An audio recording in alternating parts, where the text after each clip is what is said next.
riesgo, los más importantes o los más conocidos son los clínicos, ¿no? El tamaño del tumor, los ganglios linfáticos, y acá por ejemplo el estatus de receptores hormonales. Este es un estudio que menciona en las pacientes HER2 positivos que las pacientes con mayor tamaño tumoral, mayor compromiso linfático o que tenga un HER2 por receptores hormonales negativos, tiene mayor chance de que su enfermedad temprana regrese post tratamiento con terapia anti-HER2. Y lo siguiente que sabemos es el biomarcador dinámico, que es el que sabemos después de dar el tratamiento en el adyuvante de la paciente. Las pacientes que alcanzan una respuesta patológica completa están en la cima de la curva, con una mayor sobrevida libre de enfermedad y una mayor sobrevida global, y las que no dan respuesta se reparten en la parte inferior. Obviamente hay grados, ¿no? El residual cancer burden, que es lo que más usamos acá, puede ser respuesta casi completa, intermedia o una paciente que no ha tenido ningún tipo de respuesta al tratamiento, y por eso tenemos una variedad en este tipo de pacientes.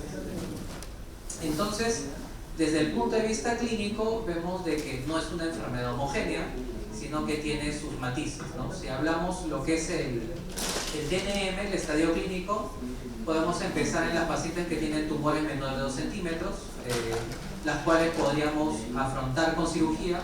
Acá, por ejemplo, el T1C es un punto siempre de controversia y cada vez se acepta más de que el T1C también entra para el tratamiento neoadyuvante, ¿no? Y ya el T1A y el T1B sería el que afrontaríamos con cirugía, ¿no? Siempre con ganglios negativos. Esto es lo que, entre comillas, desde el punto de vista nuevamente del TNM patológico o clásico, llamaríamos de bajo riesgo. El riesgo intermedio es la paciente que tiene ganglios positivos 1 a 3 y un tumor menor de 2 centímetros, o que tiene un tumor mayor de 2 centímetros sin ganglios o con compromiso hasta 3 ganglios, ¿no? Entonces ese es los pacientes que podríamos considerar como un riesgo intermedio. Y la paciente que tiene más de 4 ganglios, sin importar el T, son las pacientes de alto riesgo. Pero también tengo la respuesta patológica completa, ¿no? Nuevamente, yo puedo tener una paciente en el riesgo intermedio, pero no es lo mismo si el tumor desaparece en esta paciente, va a pasar a otro tipo de sobrevida, que esta paciente tenga un residual cancer burden tipo 3, donde la enfermedad no ha contestado, va a pasar automáticamente a ser una paciente de alto riesgo. Entonces, nuevamente tenemos factores clásicos y tenemos factores dinámicos, ¿no? Entonces, para hacer la historia un poquito más corta, tenemos enfermedad residual, positiva o negativa, y la presencia de ganglios positivos o tamaño de tumor mayor de 2 centímetros. Entonces, cuando inicia el tratamiento en adyuvante, actualmente el concepto era darme adyuvancia, da igual, las pacientes viven lo mismo, ¿no? Antes de la optimización de este tipo de terapias, y los factores que usábamos eran clínicos, ¿no? Hacer una cirugía conservadora, evitar una disección radical, planificar mejor una reconstrucción, o darle tiempo a la paciente para hacer algún tipo de testeo genético, o que esto en HER2 es más raro. HER2 realmente no tiene una carga genética, ¿no? No suele tenerlo, pero igual hemos visto casos.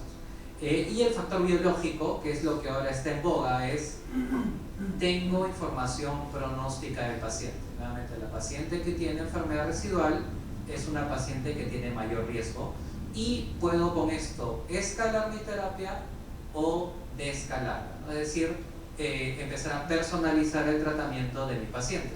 Y más o menos la hipótesis está del espejo, ¿no? Y a la paciente, cuando uno le habla, tiene que explicarle el objetivo del tratamiento. Realmente, cuando tengo la conversación con la paciente en el consultorio, es el objetivo del tratamiento es que el tumor tiene que desaparecer en HER2 positivo. Eso es lo ideal, el estándar, lo mejor. Obviamente hay matices. Luis, ¿es lo mismo que quede una enfermedad HER2 pura que quede una enfermedad hormonal? No, el HER2 puro, yo tengo solamente una chance para erradicarlo, que es el lapso del año, mientras que la que tiene componente hormonal, esa paciente tiene que usar una terapia de 5 hasta 10 años de terapia antihormonal, y digamos tengo una segunda chance para tratarla, ¿no? Pero en general, en los dos es bueno que el tumor desaparezca, ¿no? Y en la paciente que no desaparece, eso que está quedando en la mama es lo que está quedando en el compartimento micrometastásico. hasta que no desarrollemos plenamente las técnicas de biopsia líquida, esto es lo que más se acerca a una biopsia líquida, ¿no? Entonces la paciente tiene una enfermedad sistémica, el cáncer de mama es una enfermedad sistémica, viene con su tumor y con su micrometástasis, y si yo erradico la enfermedad tumoral, por ende o por añadidura o digamos como subrogado, debería estar erradicando la enfermedad micrometastásica, que es lo que finalmente llevará a la cura de mi paciente. Y por ello el objetivo cada vez es aumentar la respuesta patológica completa, ¿no? Empezando desde los ensayos de quimioterapia sola, donde yo tengo una tasa de respuesta patológica del 20%, añadiendo el trastuzumab con un curso de quimioterapia. Acordemos que los estudios pivotales, cuando aparece por ejemplo el Niosphere, se dan 4 cursos de tratamiento, llega hasta 38%. Ya con los tratamientos como el que plantea el Trifaena, que son 6 ciclos, 48-45, y actualmente con el bloqueo dual en adyuvancia están llegando a tasas del 74%. Siempre si ven la línea, hay uno arriba, uno abajo, el HER2 puro siempre va a tener mayor chance de hacer respuesta patológica completa comparado a su contraparte hormonal, ¿no? El que tiene el HER2 positivo más hormonal. Y ahí hay un punto de discusión, ¿no? Si el HER2 es motivo de resistencia para el antiambiente hormonal o si el receptor hormonal es motivo de resistencia para la terapia HER2. Al final, el tema es que hay un crossover, todos están relacionados. Y de hecho es el principio de una de las moléculas TPS que se da en este tipo de terapias, que no lo vamos a tocar en esta charla porque va más allá de lo que vamos a ver. Este es un metaanálisis bastante conocido del doctor Cortázar, que reúne 11.000 pacientes, 2 estudios, donde vemos que las pacientes HER2 positivas que alcanzan respuesta patológica completa tienen una mayor tasa de sobrevida libre de eventos, ¿no? Y esto es lo que nos hace pensar que esa información de la neoadyuvancia, que es lo que voy a obtener al momento de la cirugía, es valiosa como información pronóstica, ¿no? Situación que no tenemos cuando la paciente se lo opera inicio. La paciente lo opera inicio, después del tratamiento, voy así. No sé qué es lo que va a pasar con la paciente, pero acá sí tengo una idea de cuál es el pronóstico. Nuevamente, este es el desglose del estudio de Cortázar, donde si vemos en el receptor hormonal positivo hay una diferencia significativa, pero no es tanta como el HER2 puro. En el HER2 puro siempre es mejor, ¿no? Entonces, nuevamente, la respuesta patológica tal vez no completa en el receptor hormonal positivo no tiene el mismo matiz o no tiene el mismo significado, las curvas no se abren tanto, o sea, no es tan malo como en el que tiene receptor hormonal positivo. En el receptor hormonal positivo, nuevamente, siempre hay una chance de complementar mi terapia hacia adelante, mientras que en el HER2 yo tengo una sola chance, máximo 1 año para darle tratamiento. Y además, ya para hacer la cosa un poco más compleja, no es lo mismo la respuesta patológica completa de un estadio clínico 1 de un estadio clínico 3B, ¿no? Si vemos acá, los diferentes, todos estos pacientes han tenido respuesta patológica completa. No se ve bien, pero si vemos en la parte si vemos acá en la parte superior, T1, T2, N0, 91%, ¿no? T3, T4, 87%. T1, T2 más amplios, 83%. T4, T3, T4 ganglios positivos, 80%. ¿No? Respuesta patológica o digamos en sobrevida libre de eventos, disculpen, a pesar de que todos están en respuesta patológica. Entonces, es un factor de riesgo. Entonces, al final, yo lo que hago es un score combinado. Cómo viene el paciente, el estadio inicial, la respuesta que tuvo, eso también marca el pronóstico de este paciente. Y nuevamente los estudios pivotales de adyuvancia, el Niosphere, donde tiene un brazo que es libre de antraciclinas, trastuzumab, pertuzumab, docetaxel, bueno, no es libre de antraciclinas, ¿no? Entra en el PEN, luego la cirugía y luego antraciclínicas con trastuzumab, pero acá lo importante es la respuesta patológica completa, ¿no? Si yo uso solo trastuzumab o trastuzumab pertuzumab sin quimio, la tasa de respuesta llega entre 16 a 29%, Si yo a esto le agrego trastuzumab más quimioterapia, en este caso docetaxel, llega hasta el 45%, ¿no? Aumento la respuesta patológica completa. Y si vemos el trifaena, que el trifaena realmente es un estudio celular, seguridad cardíaca, sobre todo por el bloqueo dual, vemos de que si uso docetaxel carboplatino por 6 cursos, trastuzumab, que es lo que usamos en nuestra práctica clínica diaria, la tasa de respuesta patológica aumenta hasta el 66%, ¿no? Acá en el Niosphere el número máximo curso fue hasta 4 de quimioterapia y en el trifaena llega hasta 6 cursos. Nadie ha demostrado que dar más de 6 cursos de trastuzumab neoadyuvante sea mejor. Entonces ese es el estándar que usamos actualmente en nuestra práctica. Nuevamente comparando, tasa de respuesta patológica completa 63.6% en el bloqueo dual con docetaxel carboplatino. Vemos que es mayor inclusive que usando antraciclinas y después pertuzumab con taxanos y superior al Niosphere, ¿no? Y nuevamente este esquema en trifaena es el que hemos adoptado como estándar de tratamiento neoadyuvante, ¿no? Entonces eso con respecto a la neoadyuvancia. Ahora, ¿qué pasa con el paciente que yo o que viene muchas veces de discusión ya operado y tiene ganglios positivos, o que lo evalué y, como mencionamos en el transcurso de la mañana, sale un ganglio, sale 2 ganglios y la paciente ya tiene otro estadio en el momento de la cirugía? Entonces acá vemos que en estos estudios, que ya tienen un seguimiento de 10 años, el NHCDP, el ERA o el PCRG-006, la tasa libre de sobrevida o la sobrevida libre de enfermedad es más o menos del 75% casi 10 años. ¿Eso qué significa? Que en esta paciente el 25% de pacientes va a recaer, se va a convertir en una enfermedad metastásica. Eso significa una de cada 4 pacientes se va a convertir en una paciente con enfermedad incurable. En esto se propone el bloqueo dual adyuvante con el Affinity como un reclutamiento de 4.805 pacientes, un estudio enorme. Realmente es el seguimiento largo, el modelo de tratamiento adyuvante, que de hecho la neoadyuvancia también cambió la forma en que se diseñó clínico, ¿no? Al ser un endpoint que está ligado, no es un subrogado de sobrevida libre y sobrevida global, yo tengo un endpoint más corto. Acá todavía hacemos el seguimiento clásico de sobrevida libre y sobrevida global.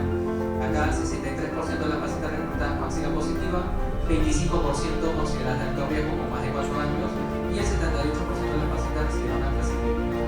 Y tenemos que la sobrevida libre de eventos a los 45 meses tenemos hasta el 0.81 con un beneficio absoluto del 2%. Sobrevida global del 0.89 no significativa. Sin embargo, si hacemos el desglose entre la axila positiva y la axila negativa en el seguimiento a 8 años, vemos que los pacientes que tienen ganglios positivos alcanzan una diferencia absoluta del 4.9% comparada a su contraparte que no usa el pertuzumab en adyuvancia, ¿no? Y esta diferencia no es significativa en los ganglios negativos. Entonces, en el paciente que tiene, o en la paciente que tiene ganglios positivos, que viene a nuestra consulta y que tiene este tipo de hallazgo, lo ideal es darle el bloqueo dual adyuvante para ganar este beneficio absoluto del 4.9%. Acerca de antraciclínicos o antraciclines, tenemos de que en estos estudios, por ejemplo, la sobrevida global o sobrevida libre de eventos es similar, es comparable. Sin embargo, hay siempre el problema de la toxicidad cardíaca y de la desarrollo de segundas neoplasias hematológicas, ¿no? Entonces, de tal forma que usar antraciclinas no me está dando más que dejar de usar las antraciclinas y tiene un margen de seguridad mayor. Esta nuevamente es todos los estudios neoadyuvantes o los principales, los pivotales, que evitan el uso de antraciclinas. Digamos que la tasa de respuesta patológica va entre el 50 a 60%,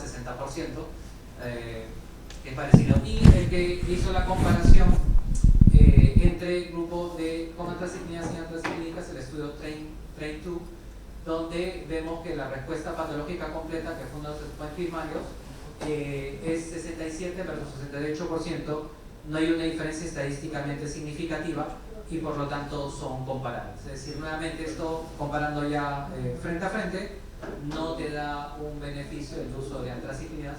Si esto lo vemos en sobrevía libre de eventos, las curvas son totalmente sobreponibles, y si lo vemos por estatus nodal, tampoco. Entonces, la conclusión a la que llega este estudio es que el régimen libre de antraciclinas tiene la misma eficacia. Todavía no tiene data de sobrevida global, tiene data de respuesta patológica y sobrevida libre de eventos, pero digamos, hasta lo que tenemos al momento, es lo que aceptamos como tratamiento estándar en estas pacientes. Y nuevamente, el perfil de toxicidad es menor si no uso antraciclinas, ¿no? Es menor toxicidad hematológica, menor eventos de toxicidad cardíaca. Entonces, la conclusión es que en estos pacientes, estadio clínico 2-3, la eficacia de los regímenes con o sin antraciclini son comparables, ¿no? No hay una ventaja en agregar antraciclínicos a estos esquemas. El estudio, digamos, el endpoint primario todavía está en seguimiento, que es la sobrevida global, todavía no está reportada, pero la PCR es comparable a falta de la data de sobrevida, y digamos que puede darse de manera segura un régimen sin antraciclinas. E inclusive actualmente se comenta si se puede dar sin quimioterapia. Y acá tenemos algunos estudios, como por ejemplo Corazón Sphere o el último el Fergain, que es el doctor Javier Cortés, donde él encuentra una tasa de respuesta patológica completa del 38% en un subgrupo de pacientes, haciéndole el seguimiento con PET scan cada 2 sitios, donde se hace escalamiento o desescalamiento de la terapia. ¿Esto qué quiere decir? Que hay pacientes a los que le estamos poniendo quimioterapia de manera innecesaria. ¿Cuál es el problema? Que no sabemos quiénes son. No hay forma de identificarlo. Tendríamos que adoptar este tipo de protocolo en la práctica clínica, donde vemos los respondedores cada cierto tiempo por PET scan y poder escalar o desescalar la terapia, pero hay un grupo de pacientes nuevamente que con el bloqueo dual solo debería ser suficiente para alcanzar respuesta patológica completa y por lo tanto mejorar sus chances de cura, ¿no? Entonces, el tamaño nuevamente es siempre tema de debate. El tiempo, mientras antes mejor, es un poco la racional también de la neoadyuvancia, la oportunidad de tratamiento, imaginando, suponiendo en esta teoría o hipótesis de que la paciente ya llega con enfermedad micrometastásica, y mientras antes use la terapia anti-HER2 va a ser mejor, ¿no? Entonces es la oportunidad de tratamiento. La neoadyuvancia nos permite monitorar la respuesta y también usar regímenes menos tóxicos, ¿no? Como hemos mencionado en el Fergain, te permite inclusive escalar y desescalar al punto de evitar la quimioterapia, y probablemente lo que venga después en lo que se trata de escalamiento, ¿no? Y es un enfoque guiado por la respuesta. Nuevamente, si no tengo enfermedad residual, he llevado mi endpoint y estoy muy bien, pero siempre me va a quedar el paciente en el cual yo tengo una enfermedad residual y yo tenga que escalar el tratamiento. Y en esto ya vamos a la siguiente parte de la charla, que es qué hago con la paciente que tiene una enfermedad residual. Y este es el estudio Catherine, que es un estudio fase 3. Para recordar brevemente, las pacientes deben haber recibido tratamiento neoadyuvante por lo menos 9 semanas de trastuzumab. Recordemos que al momento que se usó ese estudio, el uso de pertuzumab no era un estándar. El uso de pertuzumab luego se añade a la práctica clínica. Lo estándar es usar trastuzumab neoadyuvante, ¿no? Y se randomiza más o menos dentro de las 12 semanas siguientes de la cirugía en la respuesta. Vemos 1.486 pacientes, la mitad de estas pacientes va a recibir el TDM1, 3.6 miligramos por kilogramo de peso cada 3 semanas, o el trastuzumab 6 miligramos por kilogramo de peso cada 3 semanas, ambos hasta completar 14 ciclos de tratamiento. Este es uno de los hallazgos iniciales, de la enfermedad a distancia con un hazard ratio de 0.6, el endpoint primario que es enfermedad invasiva, el hazard ratio de 0.5, es un estudio positivo para su endpoint primario, del cual se ve en el primer análisis, con un intervalo de confianza adecuado y una P estadísticamente significativa. Si vemos en el seguimiento cómo es la característica de estos pacientes, vemos de que la mayoría tiene receptores hormonales positivos, solamente hay un 20% prácticamente de pacientes que usan pertuzumab como neoadyuvancia, Nuevamente, al momento de elaborar el estudio no era un estándar de tratamiento y tenemos que un 50% de pacientes, 53% de pacientes tiene ganglios, tiene ganglios negativos y 46% ganglios positivos, ¿no? Exposición a antraciclínicos el 75%, ¿no? Nuevamente era el estándar en el MOCA. Lo que vemos acá en el seguimiento a 8 años que se presentó en el San Antonio 2023, que el beneficio absoluto en sobrevida libre de progresión es del 13.7%. Esto independiente de los cuidados post-protocolo que tenga el paciente, ¿no? Porque el paciente obviamente que progresa puede ir a pertuzumab, puede ir a TDM1, puede ir a trastuzumab del signo del HER2, y esto no cambia la posición de estas curvas. ¿Benefician? ¿Quiénes se benefician? Los pacientes con receptores hormonales positivos, las pacientes que han usado trastuzumab o trastuzumab-pertuzumab, pacientes con ganglios positivos o negativos, prácticamente todas las pacientes que están consideradas dentro del estudio. Y con respuesta también las pacientes que tienen residuo de cáncer burden tipo 1, tipo 2 o tipo 3, todas obtienen algún nivel de beneficio comparado a su contraparte que usa solo trastuzumab. Entonces es un estudio, digamos, bastante consistente en los hallazgos de beneficio al grupo que usa TDM1. En sobrevida absoluta, 4.7% en beneficio absoluto a los 7 años, con un hazard ratio del 0.51%, una P estadísticamente significativa. Nuevamente, que esto ya lo trataron creo en la charla anterior, hay un grupo de pacientes que negativizan, ¿no? Si vemos acá, hay 70% de pacientes, 70 pacientes del total que son HER2 negativas al momento de la cirugía.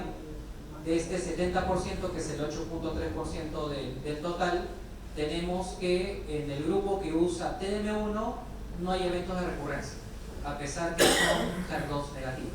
Mientras que en el grupo que es HER2 positivo, que es HER2 negativo y que usa el trastuzumab, hay 11 recurrencias, ¿no? Obviamente son números pequeños. De hecho, en la práctica clínica, yo creo que muchos de nosotros nos hemos chocado con estas pacientes HER2 negativas. A veces esto ha causado problemas en el momento de auditoría, pero digamos hay un estudio que sustenta que esto es factible, ¿no? Pasa y el paciente sigue beneficiando. Entonces, este concepto que nos dice el HER2 es una alteración driver, y esta patología es fiel a su driver. Pueden pasar situaciones como esta, pero el bloqueo anti-HER2 debe continuar en este tipo de pacientes. Esto sobre el uso de radioterapia y TDM1 es solamente para mostrar seguridad, ¿no? Se puede dar TDM1 junto con radioterapia y esto no va a alterar el beneficio de las pacientes. Y nuevamente sobre la tasa de respuesta en libre de eventos, 12.5% absoluto, recurrencia a distancia 6.8% absoluto. El punto débil siempre del TDM1 es la recurrencia a nivel sistema nervioso central, que es lo que explicó el doctor Petracci, que por presión terapéutica lo que es tan efectiva, voy para abajo, que al final las células tumorales van a escapar al sistema nervioso central. Es 5.1% versus 7%, ¿no? Y esto también viene a la estrategia que puedo hacer con esta paciente para cubrir el sistema nervioso central. Nuevamente, recurrencia locorregional, contralateral o riesgo de muerte. En estos pacientes, en todas hay una diferencia significativa con el uso de TDM1, ¿no? Nuevamente, el punto débil es sistema nervioso central de este tipo de medicamentos. Entonces, nuevamente tenemos que en el Catherine a 8.4 años hay una diferencia estadísticamente significativa en sobrevida global, un hazard ratio del 0.66%. Vemos de que al seguimiento a largo plazo no hay nuevos eventos de seguridad, digamos, actualmente este es el estándar de tratamiento en las pacientes que tienen enfermedad residual de la infancia. El beneficio es independiente del estatus hormonal, es independiente si la paciente tiene que recibir o no radioterapia, es seguro que la radioterapia correcta, y el TDM1 debe continuarse en cabeza de contra ese pequeño grupo de pacientes que puede mejorarse.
sin toda esta dificultad. Inclusive yo he tenido la oportunidad de hablar con colegas del Ecuador donde cometen esta dificultad.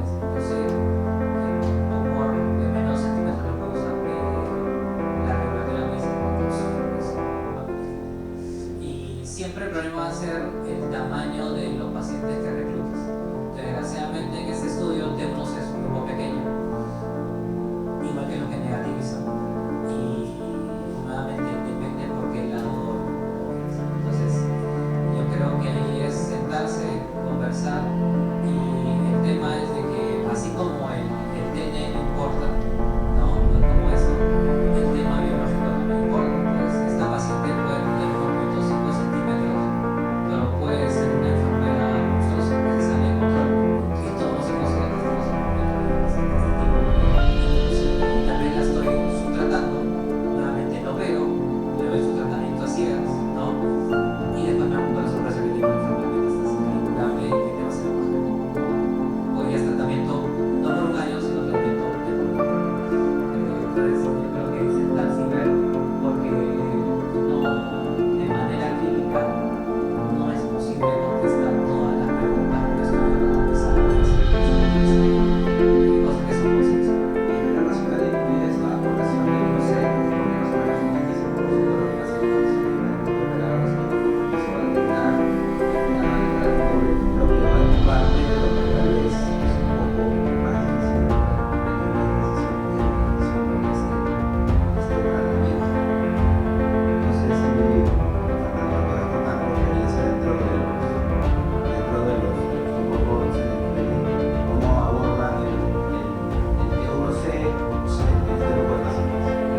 parece que tiene algún componente autoinmune o algo que lo contiene, y a pesar de tener una enfermedad residual, ese paciente no va, se parece más al 1, más inclusive respuesta completa.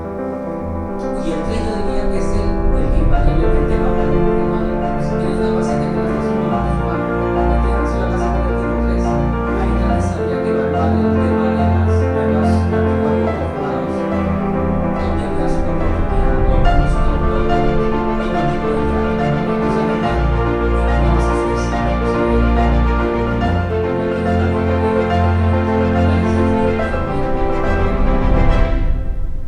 perfecto, muy bien.